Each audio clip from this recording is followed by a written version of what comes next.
سلاف لو بن تماشاvan نێژا ئەم دە هەفپەیڤینەکە تایبەت دە لەگەل وەنە میێڤانا مەیە vê carê endama parlamentoya Avrupayê xanim Özlem Demirel'e parlamentera partiya Die Linke partiya çepa Almanyayê weke nûnera wê partiyê jî parlamentoya Avrupayê de cî digire. Die Linke çaremîn partiya Almanyayê partiyeke bihêz e di nava çepên Avrupayê de jî xwediyê giranî ye. Özlem xanim ji sala 2019 ve di parlamentoya Avrupayê de ye bi xwe jî Kurdeke ji bajarê Meletî ye malbata wê beriya salên dûr û dirêj çûne li Almanyayê bicî bûne û niha mêvana me ye Özlem xanim tu bi xêr hatî. Ez dixwazim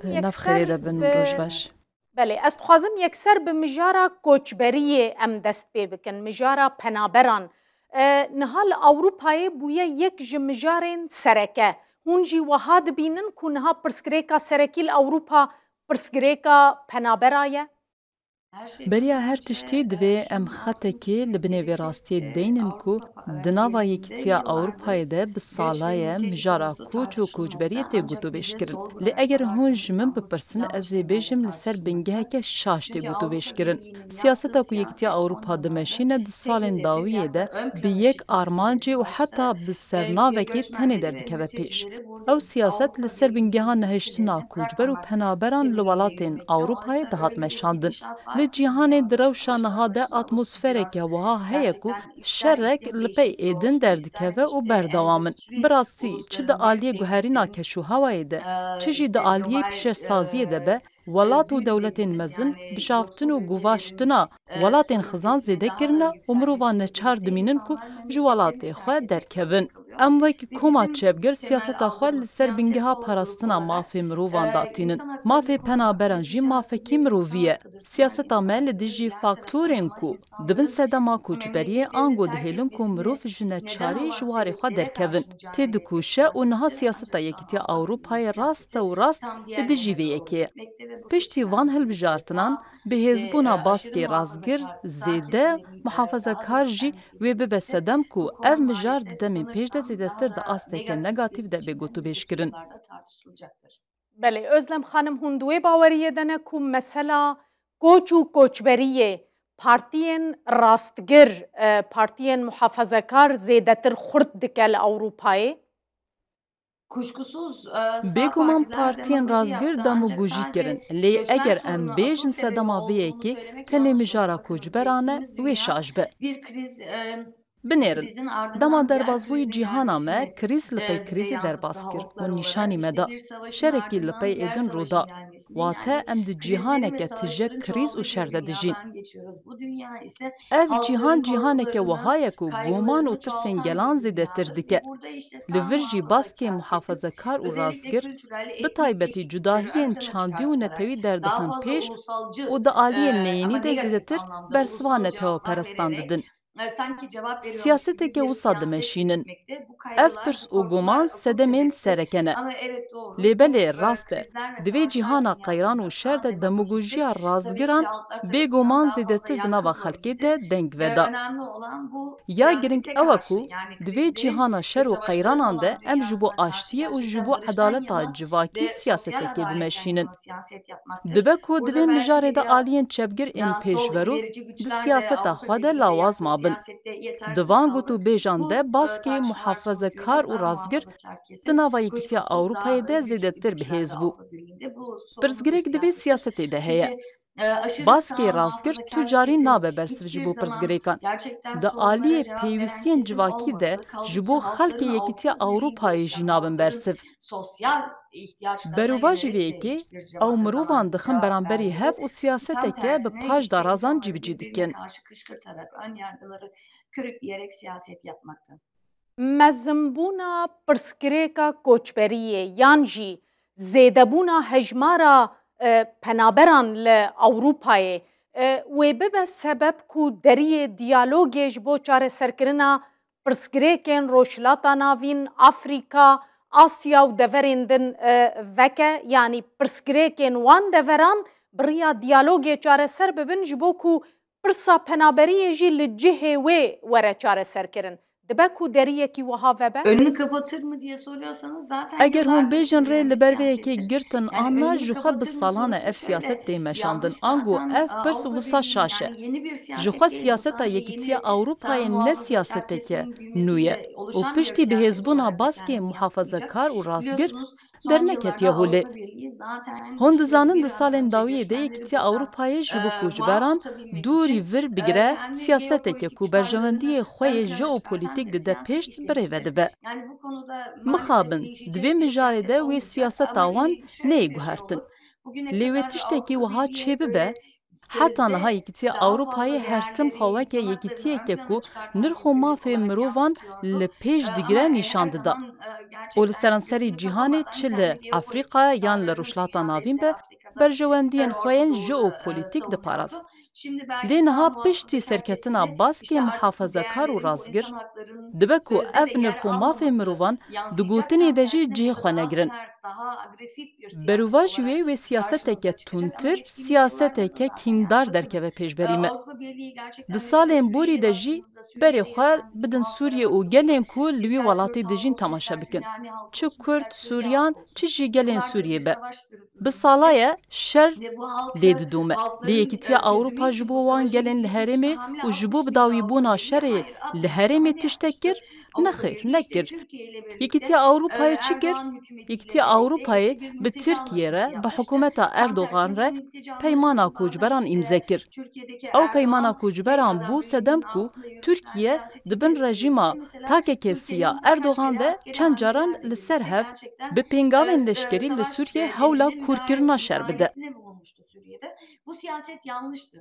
Ev Bunu siyaset altını şaş e. çizmek gerekiyor. Divê Yani em Orta binê wê Doğu yekî için xêz herhangi bir bikin. kapı açacak mı? Wê siyaseta Göçmen koçberan siyaseti ji bo açmayacak mı? pirsgirêkên Çözüm rûşilata navîn için büyük deriyê bir sorun çareseriyê yaşıyorsanız veke anna. zaten Eger hûn vê göçmenlerin bu kadar bipirsin, ji xwe çoğalmasının sedema sebebi zêdebûna ew qas çözümlerin koçberan nebûna arayışının çareseriyê olmamasının ye. sebebidir. Yani Suriye'deki savaşı bir an önce Tamamnebûna bitirmemek şerê li Sûriyê nîşana wê için yekî ve ye o ku da pêngavên pêwîst bitirmek nehatin için avêtin. yapılmayan Yan hamlelerin jî di dema göstergesidir. Ya da insan bin hakları pêkariyên mafê ihlalleri mirov de yaşandığı ji bo zaman berjewendiyên burada xwe yên işte kendi jeopolitîk jeopolitik çavê çıkarları xwe li doğrultusunda ser göz digirin. kapama siyasetidir. Ya da bakın Kaberê xwe Orta bidin şerê Doğu'daki ku li işte İsraîl li rûşilata İsrail'in navîn li hemberî Gazze'deki gelê halka yani Filistînê Filistin dike. halkına karşı Yekîtiya yürüttüğü Ewropayê çi kir? savaşta Avrupa Birliği Belê, devletleri İspanya, ne yaptı? İrlanda Evet siyasetek dane meşandin, rex İspanya, nekirin û İrlanda xwestin siyaset tiştekî cuda yaptı. bikin. Yani burada Lê Amerîka eleştirdi û ve bi farklı bir taybetî jî siyasete gitmek istedi. dewleta Ama ku siyaseta wê di Amerika ve Yekîtiya Almanya Ewropayê de Avrupa serwere Birliği'ne Almanya özellikle çi kir? egemen devlet Bi olan salana çavê Almanya xwe ne girtin. yaptı? Tam tersine Digotin gözünü Netanyahu kapadı yıllarca. Tam bergiriyê li xwe tersine işte dike. Li Netanyahu'nun wir jî ji bo kendini pirsgirêkên savunduğunu rûşilatan iddia navîn tu etti. gav nehatine Yani avêtin. burada herhangi Nexêr, bir biçimde mixabin Orta Doğu'daki nehat çözümler avêtin. için Ji ber vê adım jî atıldı mı? avêtina Atılmadı pêngavan maalesef. hinekî Yani jî bu girêdayî anlamda têkoşîna adımların gelê li wê atılıp deverê ye. atılmayacağı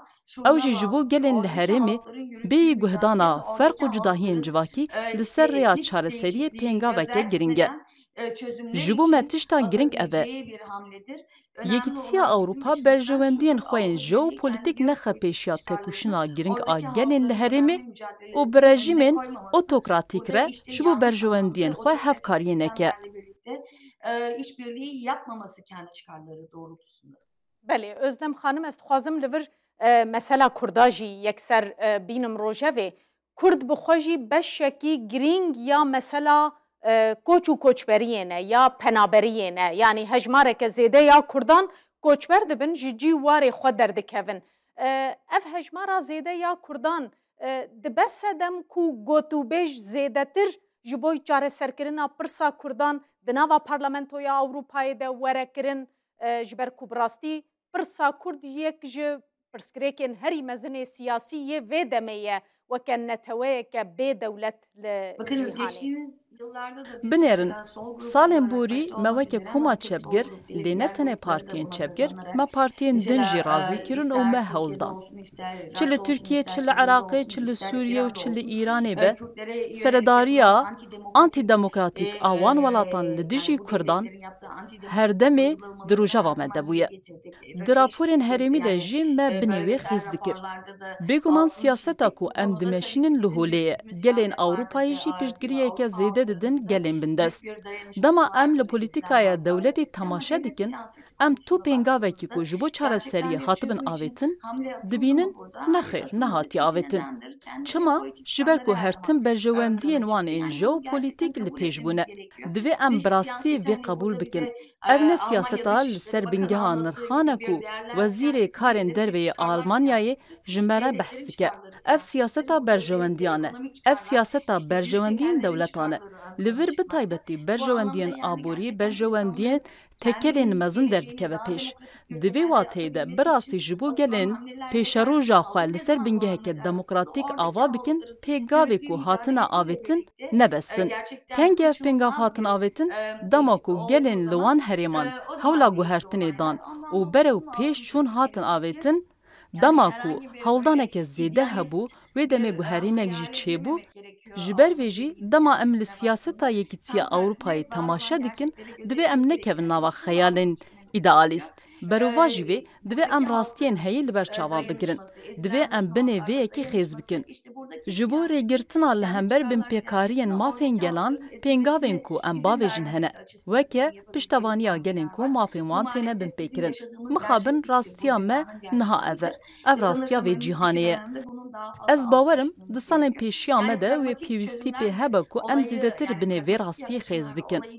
Bi siyaseta pragmatîk, wate bi serevderiyeke pragmatîk em nikarin meseleyê çareser bikin. Divê em binê vê yekê jî xêz bikin. Berxwedana ji bo demokrasiyê, berxwedana ku hertim gelên li herêmê ji bo diyarkirina çarenivîsa xwe didin, bixwe ye. Weke dizanim Kurd li Iraqê, li Tirkiye û Îran û Sûriyê ji bo diyarkirina çarenivîsa xwe divê piştgiriya gelên din jî wergirin. Bêyî vê nabe. Özlem xanim niha pirsa Filîstînê jî di rojeva tamamê dunyayê de ye ji ber şerê ku li Xezayê heye. Hûn weke çepên Ewropî çareseriyeke çawa pêşniyar dikin ji bo Filîstînê? Bakınız yani yıllardır Lê binêrin bi salan li Filîstînê peymaneke bi navê çareseriya du dewletî heye. Gelek biryarên da asta nav dewletî de hene. Lê ev pêşniyarên çareseriyê di rastiyê de tu carî nehatin cîbicîkirin. Dema em berê xwe bidin heftê cûtmehê û wêneyên ku ji İsraîlê belav bûn, bi rastî dîmenên tirsnak bûn. Piştî wê jî êriş û qetliama ku Netanyahu'yê razgirê tund li dijî gelê Filîstînê li Xezeyê pêkanî bi ti awayî nakeve aqilan. Ji bo siyaseta xwe bi hezaran bi deh hezaran zarok, jin û mirovên din kuştin û ev yek qebûl jî kirin. Di wî şerî de Amerîka û bi taybetî jî Almanya çek dana wan. Ev bi ti awayî nayê qebûl kirin. Di gotinê de Yekîtiya Ewropa hertim binê vê rastiyê xêz dike û pirsgirêka her du welatan jî vedibêje.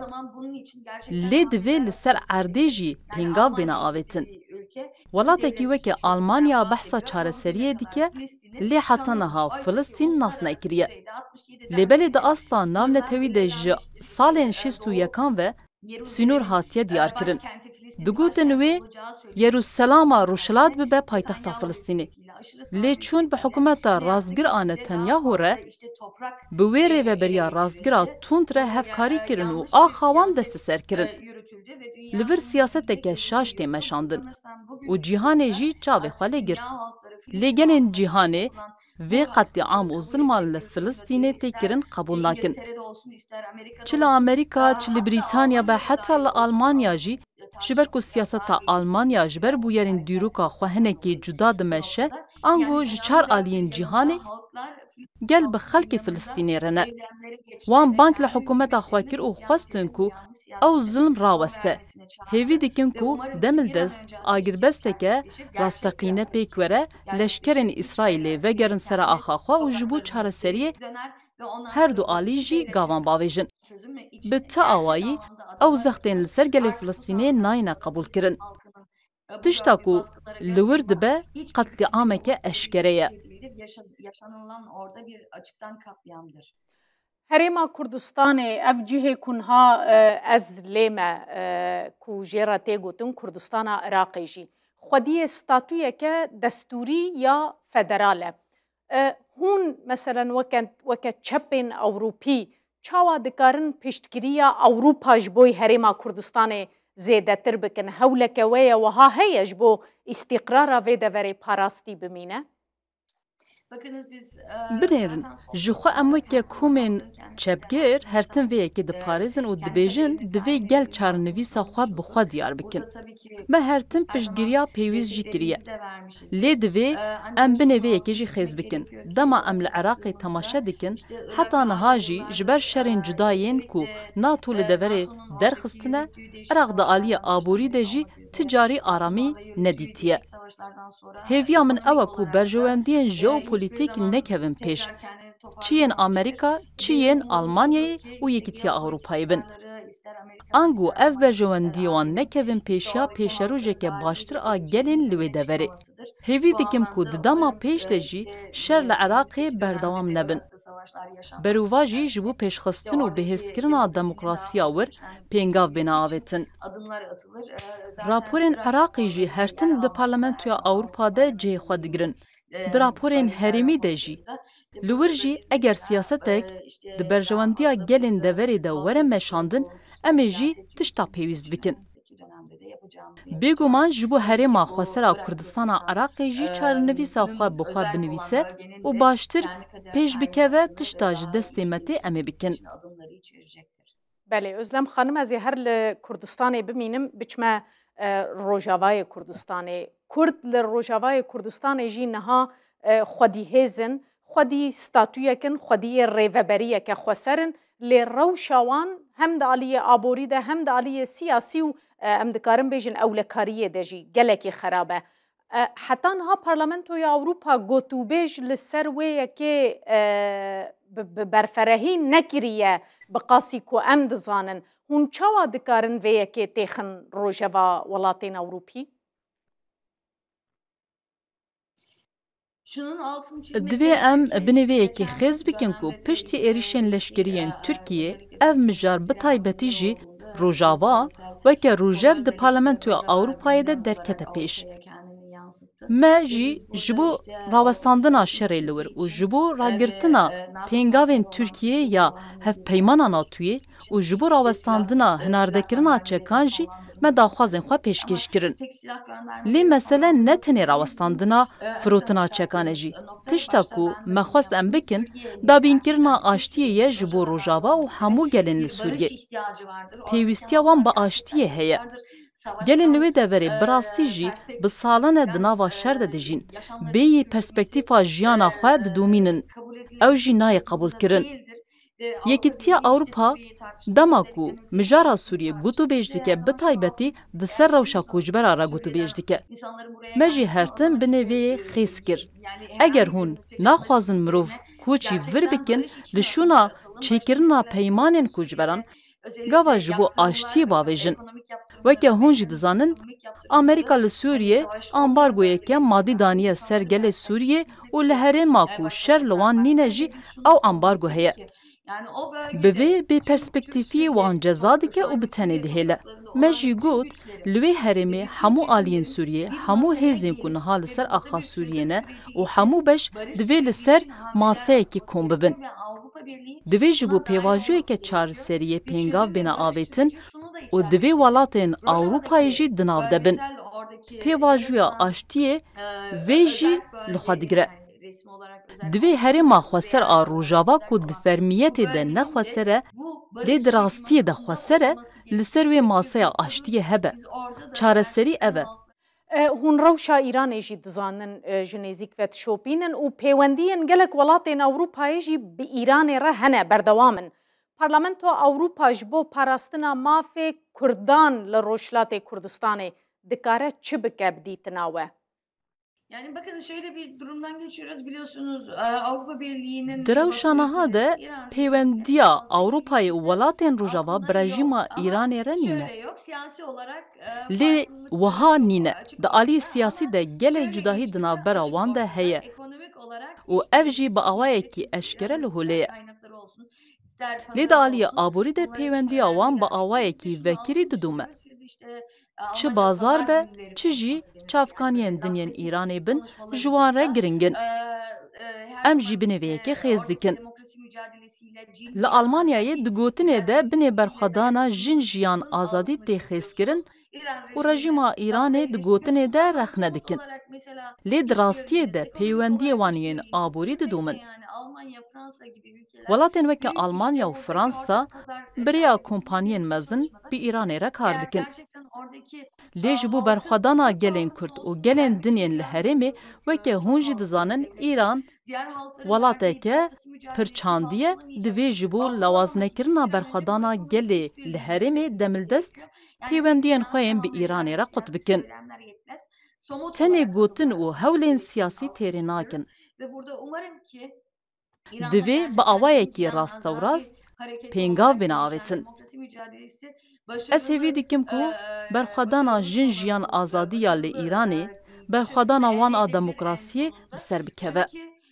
بگومان پارتیا چپ هر دمی و پرسکریکان دخه روژه و پارلمنت و اوروپا لی زیدبونا هجمارا پارتین راستگر نهاد پارلمنتو ایده و ببه سبب که ریل بر گوتوبیجا لسر پرسا کردان وره گرتن نهیلن اف پرس دروژه ویده وره گوتوبیش گرن؟ پارتین راستگرین تون سیاستک وها ددن برخوکو بالاوی نزیده لسر مافین مرووانه. پارتین راستگر لسر بنگاها نتاو پارێزیê کار dikin û xwe wiha nîşan didin ku mafên gelên li vir diparêzin. Lê mafê gelên li vir naparêzin û mafên gelên li wir jî naparêzin. Ji bo pêşxistina demokrasiyê jî gav navêjin. Belê, bêguman tişta ku we gotiye dibe ku weke pirsgirêk derkeve pêşberî me. Lê berê jî ev yek hebû.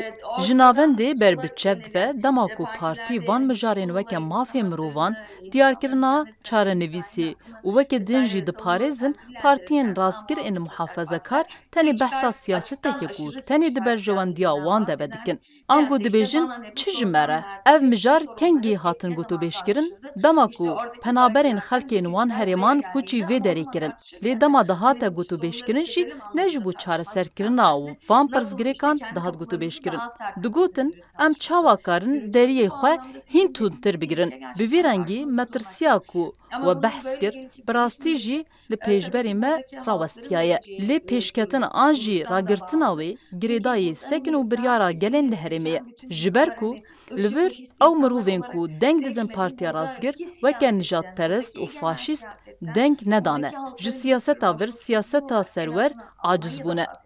Eger em behsa Almanyayê bikin, partiyên heyî yên weke Partiya Sosyal Demokrat, AKES û siyaseta ku hikûmeta liberal birêve dibe, bi rastî jî bi qasî ku mirov nikaribe bawer bike xerab e. Mixabin ji ber vê sedemê jî gel berê xwe dide rastgiran.